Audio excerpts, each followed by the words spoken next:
আসসালামু আলাইকুম গাইস, কি অবস্থা আপনাদের? সময় আশা করি সবাই কেমন আছেন।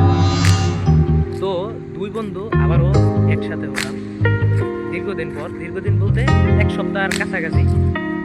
তো পরিবেশটা ভালোই আছে, আমরা চলে আসলাম আবারও হায়দ্রাবাদ। আপনাদের পরিবেশটা একটু দেখায়, মোটামুটি পরিবেশটা ঠিক আছে। তো এই যে আমার বন্ধু, সে লাইট ধরছে। ভিডিও মনে করেন তো আমার বন্ধুর একটু কথাটা একটু সবাই কাছে হয়ে লাইট মাইক দিয়ে, ঠিক আছে।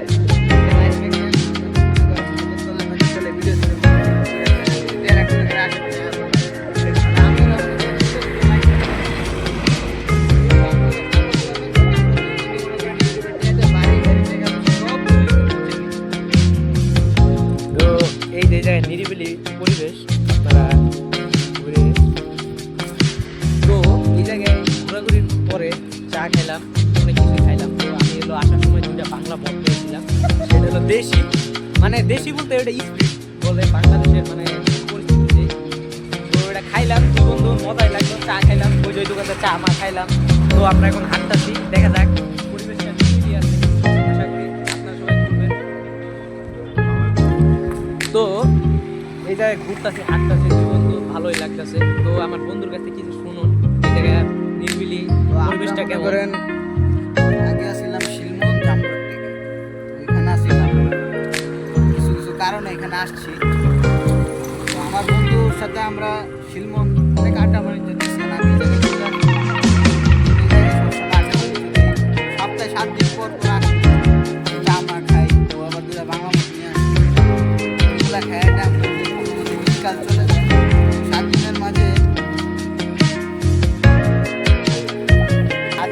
7 দিন পর পর এসে একদিন আড্ডা দিই, অনেক ভালোই লাগে বন্ধুর সাথে। ছোটবেলা আমার 6-7 বছর আশা করি দোয়া করবেন আপনার সাথে আমাদের বন্ধুটা টিকে থাকবে। আসসালামু আলাইকুম। তো সবাই ভালো থাকবেন এবং আমাদেরকে লাইক করবেন। তো আপনারা তো শুনলেন আমার বন্ধুর কিছু ইমোশনাল কথা। প্রায় আমাদের বন্ধুত্ব 5-6 বছরের উপরে। ও আমার ছাড়া থাকতে পারে না, আমিও ছাড়া ওরে থাকতে পারি না। মনে করেন তো ভালো মাসে করে 2-3 বার দেওয়া হইলেই শান্তি। তো এখন দুই বন্ধু অনেক দূরত্বে থাকে, এটা ব্যাপার না। বলতে মনে করেন 10 টাকা রিক্সা ভাড়া লাগে। এখন এই জায়গায় অন্ধকার, তা আমরা আড্ডা মাড্ডা দিতেছি। এই যে দেন সব নিরিবিলি। লালুর খেতে আসলাম। এখন এটা লাল্লুর ক্ষেত, এই যে লাল্লুর ক্ষেত। আমি দেখবেন এই যে সব রেস্টুরেন্ট বন্ধ, এখন রাত আনুমানিক 8:35 এরকম বাজে। এটা কোনো ব্যাপার না, যাই হোক সবাই ভালো থাকবেন। আসসালামু আলাইকুম।